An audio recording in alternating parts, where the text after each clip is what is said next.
Hi friends, நாங்கள் Danny. நம்ம idea consulting பேசுகிறேன். இன்றைக்கி நான் உங்களுக்கு கொண்டு வந்திருக்கோம் பார்த்தீங்கன்னா பஜாஜ் டாமினார் 250 வண்டி வந்து பார்த்தீங்கன்னா 2021 மாடல் சிங்கிள் ஓனர் கண்டிஷனில் இருக்குது. வண்டியோட ரிஜிஸ்ட்ரேஷன் வந்து TN92, அதாவது Tiruchendur registration. Kilometre just 27,000 kilometre ஓடி இருக்கு. இந்த வண்டி வந்து பார்த்தீங்கன்னா full and full company service. இந்த வண்டிக்கு எக்ஸ்ட்ரா ஃபிட்டிங் என்னெல்லாம் இருக்குன்னு பார்த்தீங்கன்னா ஒரு ரியரில் பேக் ரெஸ்ட் சீட் ஒன்று போட்டிருக்காங்க. அதுக்கப்புறமா ஃப்ரண்ட்ல 2 அழகான குட்டி லைட்டும் போட்டிருக்காங்க. அதுக்கப்புறமா இந்த வண்டி full and full company service.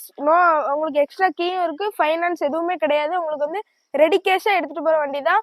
இந்த வண்டியோட பிரைஸ் ஆண்டர் ஷோரூம் பிரைஸ் பார்த்தீங்கன்னா உங்களுக்கு 2,26,000 மேல வரும். ஆனா நம்ம கிட்ட உங்களுக்கு ஆஃபர் பிரைஸ்ல ஜஸ்ட் 1,19,500 ருபீஸ் மட்டும்தான். இந்த வண்டி வேணும் அப்படின்னா கீழே நம்பரை கான்டாக்ட் பண்ணுங்க. அது மாதிரி இஎம்ஐ ஆப்ஷன்ஸுமே இருக்கு. நீங்க 50,000 இனிஷியல் அமௌண்ட் பே பண்ணீங்கன்னா தென்காசி, திருநெல்வேலி, அம்பை, கடலூர் இந்த மாதிரி குறிப்பிட்ட ஏரியாவுக்கு இஎம்ஐ பண்ணி தந்துடலாம். இந்த வண்டி வேணும் அப்படின்னா கீழே நம்பரை கான்டாக்ட் பண்ணுங்க. அந்த மாதிரி மேலும் புதிய பைக் அப்டேட்ஸ்க்கு நம்ம பேஜை ஃபாலோ பண்ணி வச்சுக்கோங்க. தேங்க்யூ.